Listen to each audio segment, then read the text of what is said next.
Welcome to another episode of the When Life Happens podcast. I'm your host, William Jackson, and I'm so excited. Woo! Why? Because we have another opportunity to live, learn, and grow together.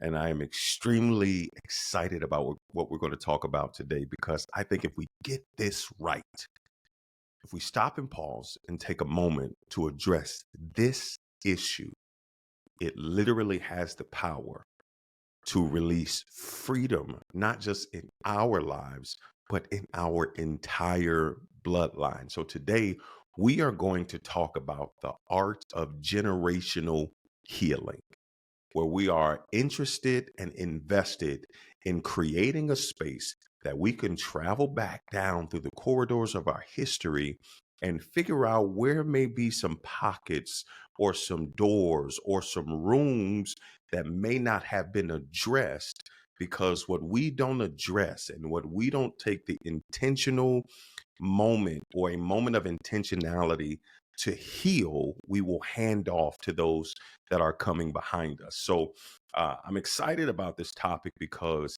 if we stop and address the generational trauma, a lot of times we go through life and we have the tendency to think of the things that we're experiencing as only isolated incidents, where we think that the things that we are experiencing only are affecting us, that these are new issues, that these are things that may have only you've been embraced or you've experienced in your own particular life. And we don't stop and say, have I seen this before? Has this been traced back to those who went before me? Where did this come from? Where is the origin of this pain, this trauma, this issue? Now, there are certain things that we walk into that happen because of our own decision making, because of our own experiences, because of things that are out of our control in our lifetime. But there are a lot of things that happen because those who have gone before us may not have taken the intentional moment to heal. And what you don't heal, you will hand off to those that are coming behind you. So this conversation started because I was talking to one of my closest friends, and he sent me an excerpt from this book. And the quote said, "What is not transformed will be transferred." And we started having this dialogue, and I started to express to him some of my thoughts behind this, because I believe that generational curses survive on the heels of the people's inability to heal a specific trauma, pain, event, or something that they experienced. And what is not healed will be handed off to those that are coming behind. So it's important. I'm talking about like 5 alarm fire, important for us to stop and say, hey, what do I need to do to identify what I've been facing that may have been passed down to me, in conjunction with some of the things that I may have been experiencing throughout my own course of or time of living, that I need to address now, so that we can cut the head off the snake, so that we can stop passing these issues down from generation to generation to generation. So we're going to talk about generational healing, how we can go from scabs to scars. And it's going to make sense in a little bit. So we're going to read an excerpt from my book, When Life Happens. And the title of the chapter is actually Scabs to Scars. It's the process of going from open wounds to closed, healed experiences. Because so many times we go through life, and just in a natural sense, I can tell you that there have been so many times in my life from childhood up until now where I may be doing something and I have no idea. I don't know if you've ever been in this place where you were just doing something, you were finishing a task, and all of a sudden you looked down and saw blood. And you're like, where is this coming from? I have no idea where it comes from. And then all of a sudden you start tracing it back and you realize, oh, shoot, I'm bleeding. And I don't even remember being injured because I'm moving so fast and we keep it moving and I can bump something or scratch something. And I don't even stop to identify if there's a space where there has been a breach or a wound or a bruise or an injury because I'm so used to just keep going, just keep moving, keep pushing. And I'll look down and see blood and I'll be like, wow, I don't even remember being hurt. And so I'll stop and, I'll tend to the wound. And if I need a Band-Aid, I'll put a Band-Aid on. But then after a while, they say you have to take the Band-Aid off to let it air out so that it can develop a scab. And we're going to talk about scabs and the importance of identifying these, not just a natural sense, but in an emotional, in a spiritual, in a mental sense. And I'll see a scab, and as soon as it closes up, I think that I'm good. So I'm like, okay, cool. This is closed. I see a scab. I'm not bleeding anymore. So I can get back to doing what I was doing. But the sensitivity of a wound that has a fresh scab is that it can easily be reopened. And I think that a lot of times we've been passing down scabs that are semi-closed wounds from generation to generation. We've been passing down wounds that may not have been completely healed, but we've experienced a sense of partial healing. And when we experience partial healing, we think that it's okay for us to just get back out. Hey, I feel good.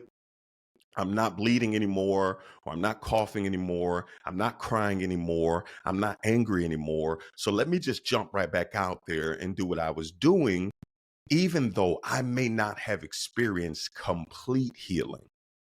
And as soon as the wound closed, boom, I'm back out there to doing exactly what I was doing before. But if we're not careful and we get to the place where we're experiencing these semi-closed wounds, we will consistently pass down the traumatic experiences of our past or of those that went before us because we haven't taken the moment of intentionality to heal completely. So let's go to the excerpt from When Life Happens. That's the book there. If you don't have it, you can get it on Amazon. You can get it on BookBaby. If you just type in When Life Happens, William E. Jackson, you'll see it. It's over my shoulder here. And this book, I'm telling you, is going to transform your life. This is chapter 12, From Scabs to Scars. And then we're going to dive in and figure out how we can actually discover ways to create pathways to generational healing. All right. So it says this: living a happy, well-rounded life can be great.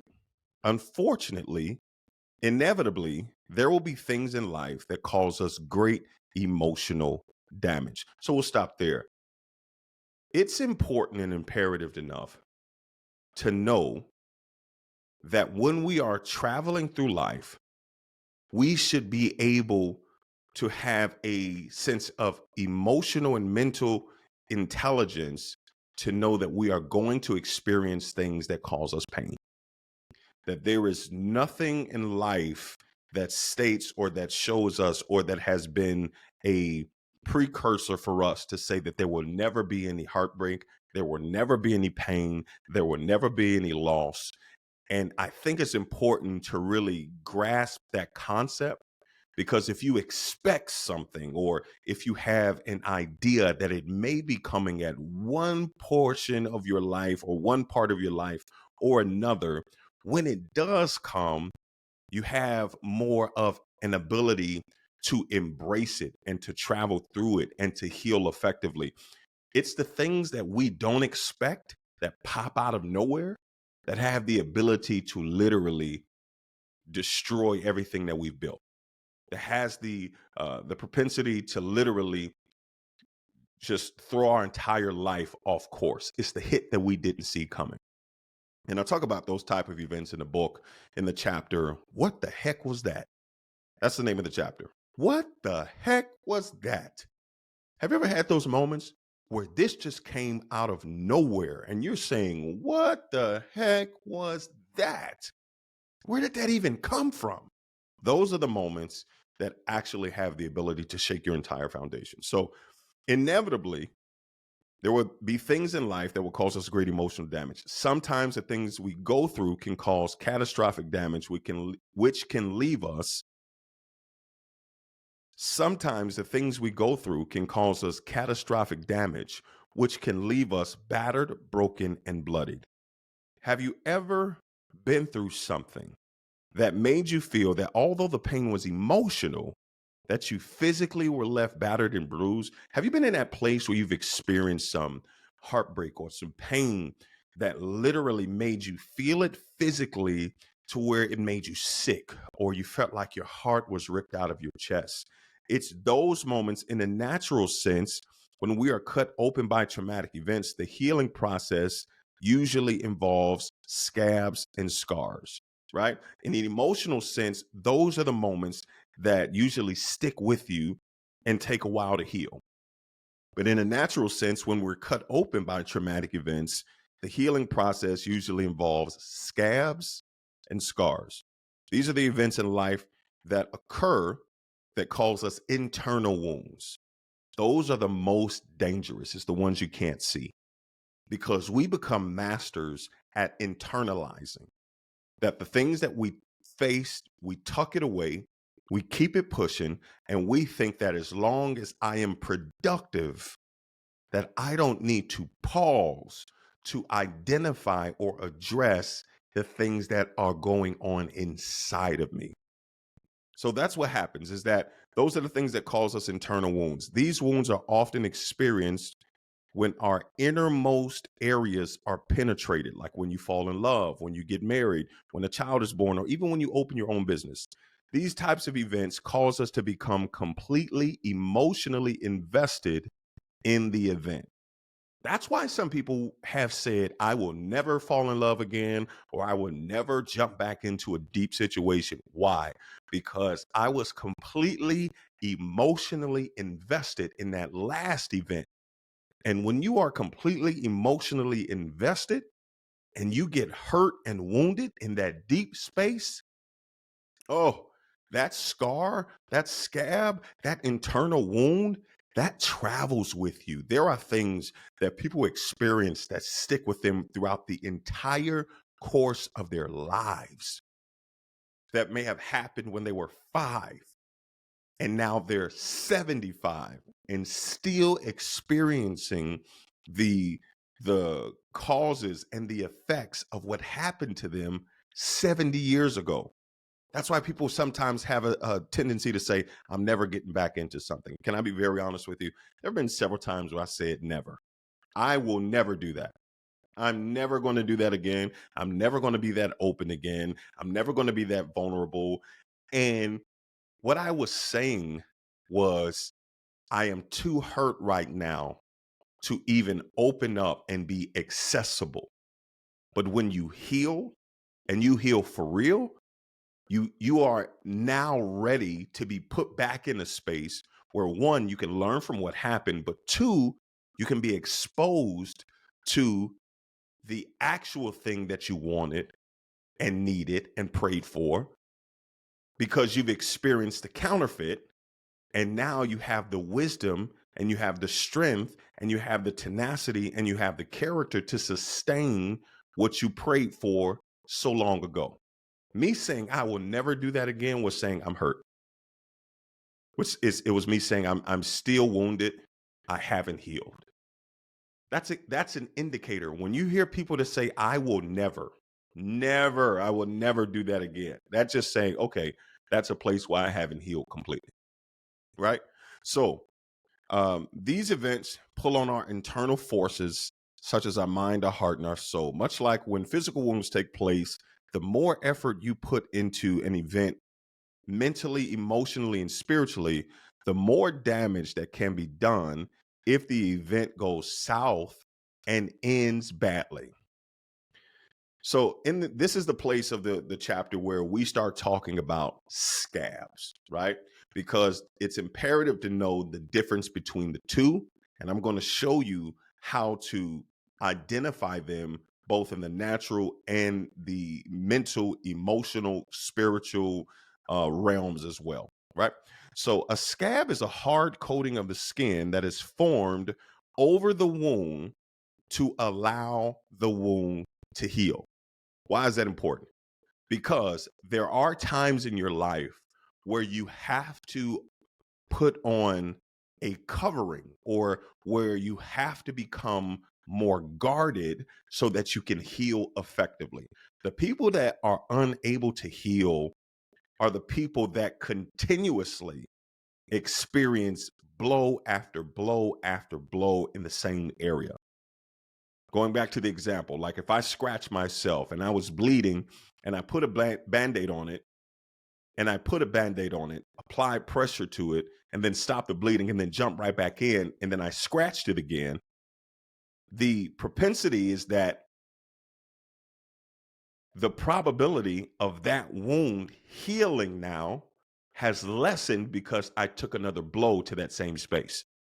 And sometimes people continuously say, okay, I experienced this hurt, but I'm still going to be open. I'm still going to be vulnerable. I'm still going to put myself out there. And my challenge is always this: there are some times where you have to establish a boundary so that you can heal, where you have to establish a place where you can be covered, where you can protect that wound. Because if you continue to expose it without actually healing it, there is a high probability of you being hit in that same space, and that wound now gets deeper. And that's when it's harder to heal, because you experienced the wound, you were injured, you exposed it again, you got hit in that same space, and now that wound got deeper. And the deeper it goes, the harder it is to heal. So there are times where you have to put on a coating, or where you have to be covered, or you have to be protected, or you have to establish healthy boundaries so that you can heal. It says that after we identify that it's a hard coating of skin that is formed over the wound to allow the wound to heal, they are confirmation of recent trauma. Can I give you something? For those who may be dating, or those who may be interested in relationships, these are the type of conversations that you need to have early on. Like, do you want kids? That's great. Like, are you, what do you like to do? What's your favorite color? Those are great. But when you start asking questions like, hey, when was your last most recent traumatic experience? Look, I can hear you right now. Whoa, whoa, whoa, whoa. That's a lot. Yes, it is. But if I don't know when the last or most recent trauma is, I can't assess that if you are in fact in a place where you are ready for what I'm ready for. Now, that does not mean that we won't, continue to build in business or friendship or relationship. That just gives me an awareness that if you have had a recent trauma, okay, there may be something there that we need to be cautious about in going in. When you are in a space where you can express your most recent wound, your most recent trauma, you don't have to go into details, but to say, yeah, I did experience some recent heartbreak about a year ago. So what that does for me, what does that do? That gives me a point of awareness now to say, one, am I ready to travel with you through the healing process? And two, it gives me an opportunity to lessen my ability to take things personal. Like if someone's hurt and they are reacting out of their pain, 9 times out of 10, you're able to say, okay, that was just because you were hurt. That was because you just got your wisdom teeth pulled. That was just because you just had a injury. So the things that you were saying out of that emotion were not necessarily directed at me, but it was from the root of your injury. So then that lessens my ability to take things personal if I know that you had recent trauma. So if I have that knowledge, I'm armed with an awareness to know that maybe if you react to something and to me it doesn't make sense, the reaction doesn't justify the cause, or it appears that you're reacting to something deeper than what's actually happening in this moment, I now have the awareness to say, oh, okay. But they were just recently injured, or they may have residue of the trauma that they've experienced. So it gives me the opportunity to be able to extend grace and patience in a deeper way. So let's jump down. How are these scabs formed? I'm glad you asked. It's human nature to harden when you are wounded to prevent further damage. You can even see in your own personal life when you were hurt that as a defense mechanism, you harden your heart in that area. No one wants to be hurt. And more importantly, no one wants to be hurt repeatedly. In order to prevent reliving painful circumstances, we put up barriers so that we keep painful situations at bay while we try to heal underneath. To the outside world, we appear to be okay. The hard exterior comes across as a form of protection, but in fact, it can work against the healing process. See, scabs hide the extent of the damage done underneath. With a scab hiding what damage may have been caused, it can create a false sense of healing that makes a person feel as though they have healed completely, when in fact they are still healing. If a person moves back into a potentially toxic environment before healing totally, the potential of reopening the wound is high. We just discussed that. Much like natural scabs, if it's bumped, grazed, or pressed hard enough, the original wound will be exposed again. When this takes place, this is key. The healing time is doubled. When we open up wounds that have not been healed completely, when we bump into or reopen a scab, the healing time now is doubled. Because now, not only do I have to heal the wound, but I have to reclose the scab. That's why it's important for us to really see that partial healing is one of the greatest downfalls of the healing process, because it causes people to jump back into similar situations before being ready. It's like athletes. I see it all the time where they may have, especially in football, you may twist your ankle, or you may have taken a hit that puts you into concussion protocol. The tendency is to say, I'm good. You hurt something, you twist something, you feel something pull, but because you want to get back in the game to support your team, you'll put your own healing at risk.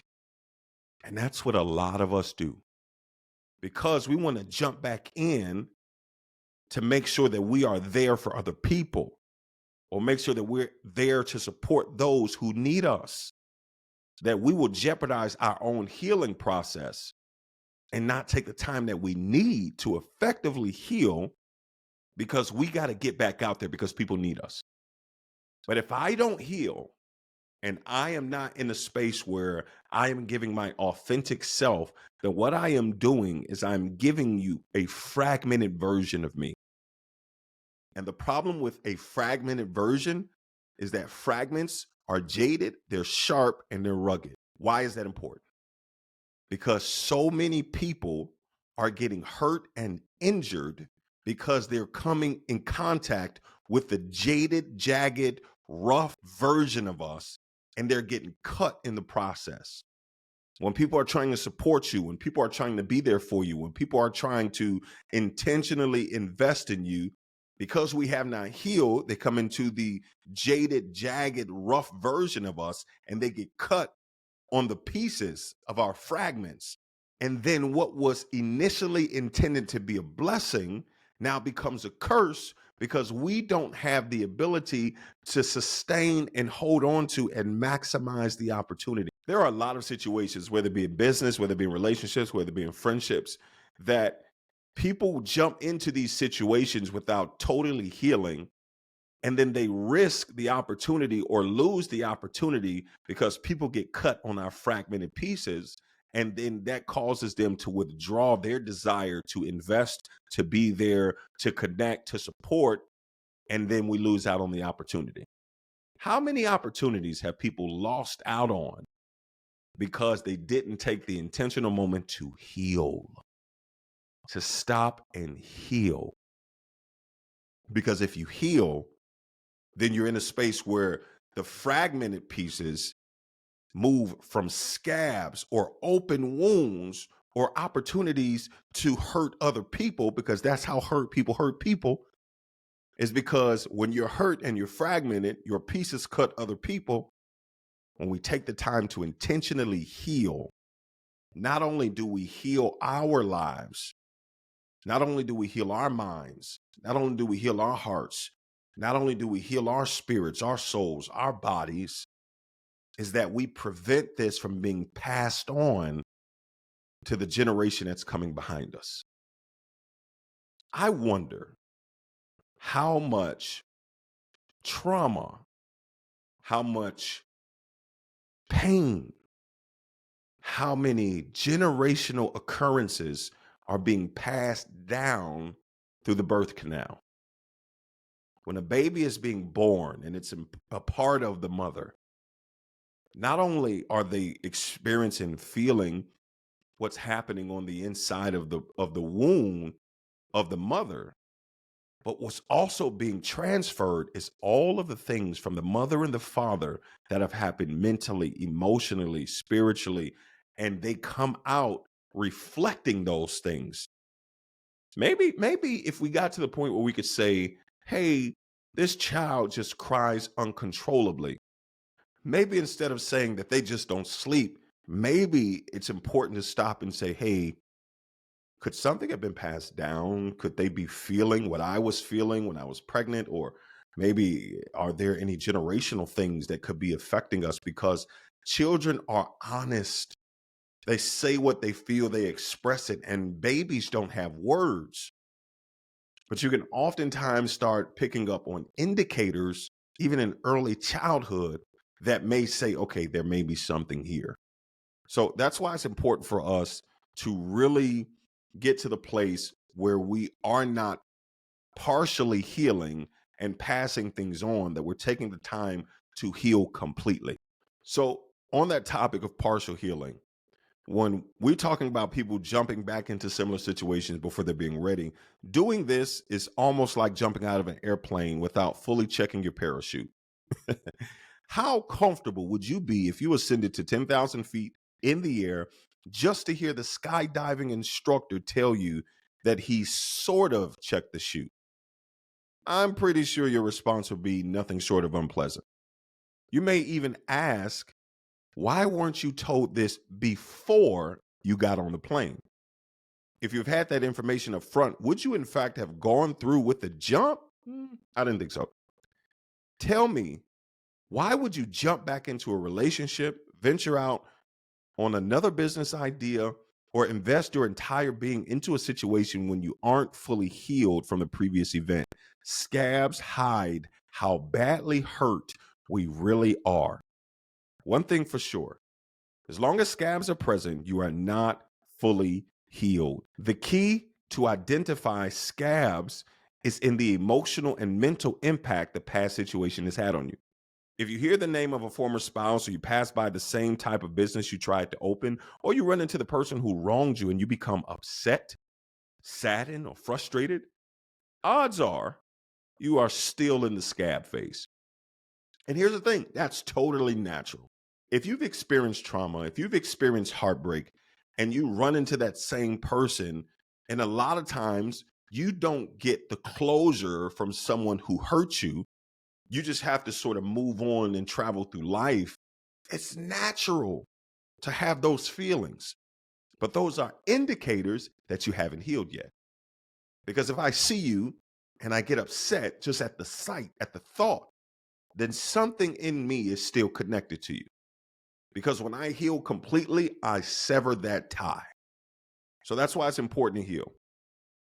The truth lies in the famous Proverbs: time heals all wounds.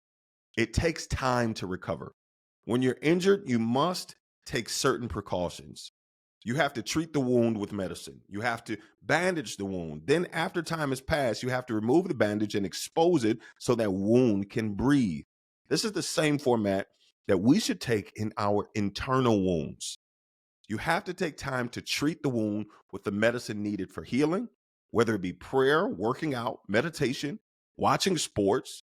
Find a positive activity that provides you the opportunity to replace your hurt with happiness. The key word here is positive. Turning to toxic vices to release tension often does more harm than good.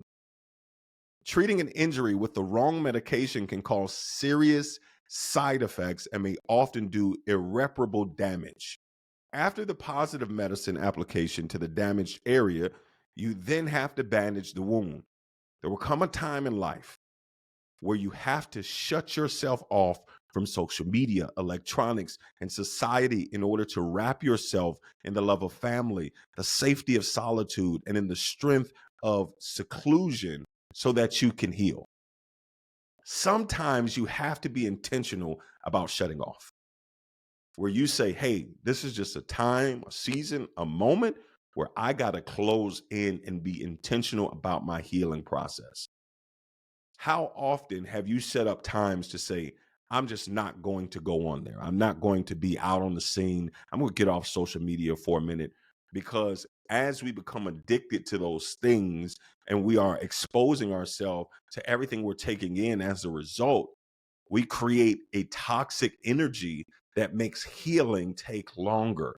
So sometimes you got to shut off. Sometimes you got to shut off. You will be surprised how refreshed you will feel by closing yourself off to the social scene to detox once in a while. I challenge you to do that every now and then. Just schedule times to detox. You know who I find are the most happiest in life? Are people who don't have access to all of the channels of social media, society, and even social experiences. The people who are in their own bubble, in their own lane, they're happy because I don't have all of this influence. I don't create a space now where I'm being affected by the spirit of comparison, or I am now judging myself through the lens of what society and culture deem as acceptable. So every now and then you got to schedule a detox. It's important to take time to flush your system. A lot of people are unable to heal because the environment they remain in. Hear me, hear me, hear me. You cannot heal in the same place where you have been hurt. This is a lot of times what happens, especially with people who have been hurt in churches or on jobs or in relationships, and you stay there and don't create a space where, hey, I need to step back for a minute. Is because while you may talk it away, you are not healing because you are constantly in that environment. And every time you go back, it is a refresher of what has happened to you. Every time you go back, it's like stepping back into a mental rehearsal of what took place. And it is hard to release what you continue to rehearse. It's hard to let go of the things that you will continuously face over and over and over again. If you have an offense, or if you have been wounded by someone that you are in contact with, whether it be at your job, whether it be in a relationship, whether it be in friendship, and you consistently see that person time and time again, it slows your healing process, because I don't have the time to stop to remove myself to process. My process is halted every time I'm in your presence. So you have to be in a place where you're creating a space to detox. Environment is key. Being in the wrong environment after a traumatic event can cause relapse, or what I like to call supplementary relief. Supplementary relief is when you add to your situation the things that feel good temporarily, in hopes that what you will introduce will act as a replacement for the pain. The problem with this method is that once the high of the moment wears off, you still have to come back to the reality of your wound. Changing your environment is a form of wrapping your wound. After unwrapping yourself or your wound, you have to be willing to wait before jumping back out into the swing of things. Sometimes you just have to allow yourself and your wound to breathe. Can we normalize just taking moments to say, "Hey, I just need a beat. I just need time to breathe. I just need to take a moment for myself. I need to just separate for a moment and I need to get in a space where I can breathe and find clarity and be in a space where I can really truly tap into this healing process." Because sometimes you smother the wound and you don't allow it to breathe. Those are the people that keep the wound wrapped for too long. Imagine if you had a injury and you were bleeding and the bandage filled with blood and you just kept it on there and never changed it. The probability of the wound healing is low because it's in the same environment of what took place. You got to take it off and just take a moment to breathe. Just say, hey, this is just my breathing season. How about we do that? Let's start normalizing that. Hey, I just need a breathing moment. This is my breathing season. I'm going to take a week to breathe where I can regain clarity, where I can get insight on what's next, and I can actually heal effectively. You got to take time to breathe. This time is critical to healing. Making the mistake of not allowing the time to breathe, process, and consider your next move can cause you to miss signs and ultimately land in the same situation again. When you don't take time to heal and breathe, you don't take time to learn. The breathing process is the learning process. It's a moment to say, okay, what happened here? Where did this come from? Was I in a place where I was ready? Or was I in a place where I had no idea what was going on and the things were affecting me in ways that I had no control of? And we hear people say, things like, this is just how I am. Is it? Is it? Is this really how you are? Or could it be that these are some traits that have been passed down through generation? People say, I'm just quick tempered. We're all quick tempered. Yeah, that's something that generationally needs to heal.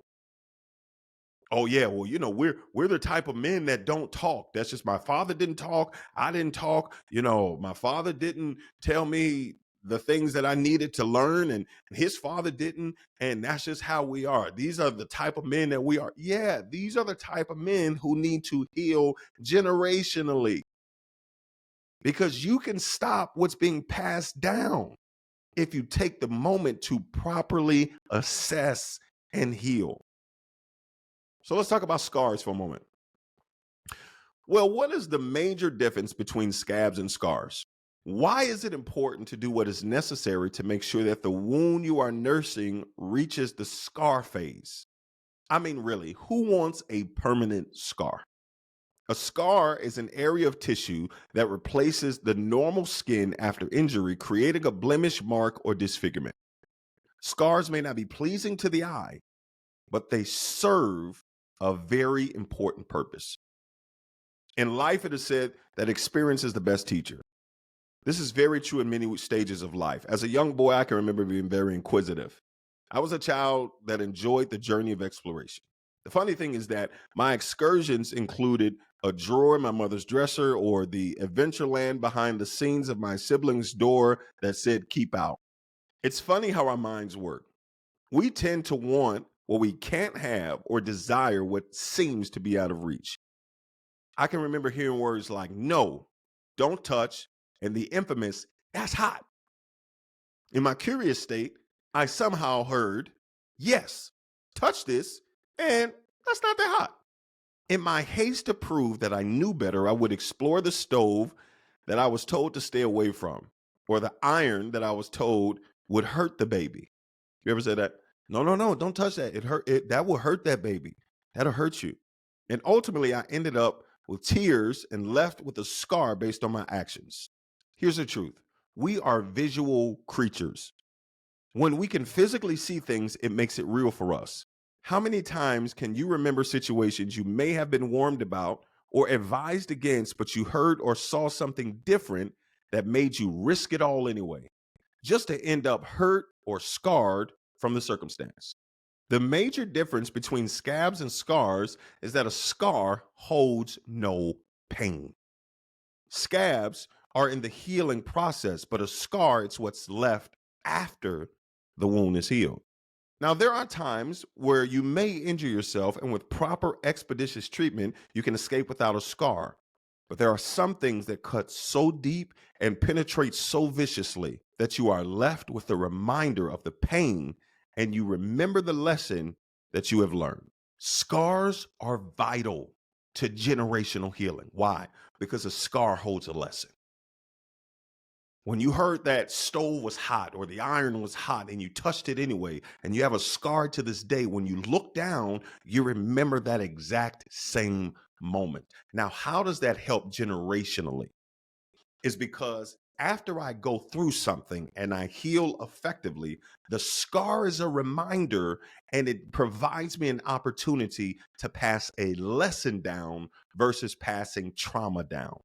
It gives me the opportunity to create a space to not only stop what's happening in my life from being passed on, but I then have an opportunity to create spaces of learning and development for those who come after me. When people stop and see the scars that I have, like this scar that's above my eye here, and people ask, what happened? And I start to tell them about how a sinus infection spread to my brain that caused me to have a stroke that left me paralyzed, and I had to have brain surgery. And this scar was when they put a tube in my head that went up into my head, and they would use a needle about this long that they would stick into this tube in my head to drain fluid off of my brain every few hours. And I can talk about the excruciating pain, and I can talk about feeling the needle being pushed into my head. And I have an opportunity then to say, this is why you need to take care of your health. This is why you need to get checked up. This is why you need to make sure that you don't just let things linger. I never knew that a sinus infection could cause me to have a stroke that left me completely paralyzed on the left side of my body. I had no idea. But my scar now of something that I came out of, it's not just an opportunity to say, look what I've been through, but it's an opportunity to say, look what I've learned. Look at what I learned, because now I have a greater sensitivity to these areas because I went through it successfully, came out with the lesson so I could pass you on the teaching instead of the trauma. A lot of generational healing takes place when we stop and not only heal the things that are affecting us, but when have you stopped and said, what things did my father or grandfather or my mother or grandmother or my great grandparents struggle with? How were they as people? What are some areas that they probably could have been better at? Then let me go back one more generation and see, okay, why would they have been that way? What was passed down to them? What was their experience? And when you start tracing back through generations, you'll start seeing things to say, okay, you know what? These are opportunities for growth and development, and the buck stops here. If the people in my family were all angry, guess what? I'm not passing anger on to my children. If the people in my family were all alcoholics, guess what? I'm not passing alcoholism down to my children. If the people in my past were all violent and aggressive and mad and angry, guess what? That stops with me, because I have to be intentional about healing the things that not only affect me, but that affected my bloodline, so that I can stop the breach or stop the bleeding that's being trickled down into every single generation. Whatever you don't heal, you hand off. So I have to be intentional about healing the things that didn't even have anything to do with me. Why? Because if I don't stop it, I continuously let it travel through my bloodline. And generations after generations are suffering because we don't take the intentional moment to stop and identify areas of healing, growth, and development.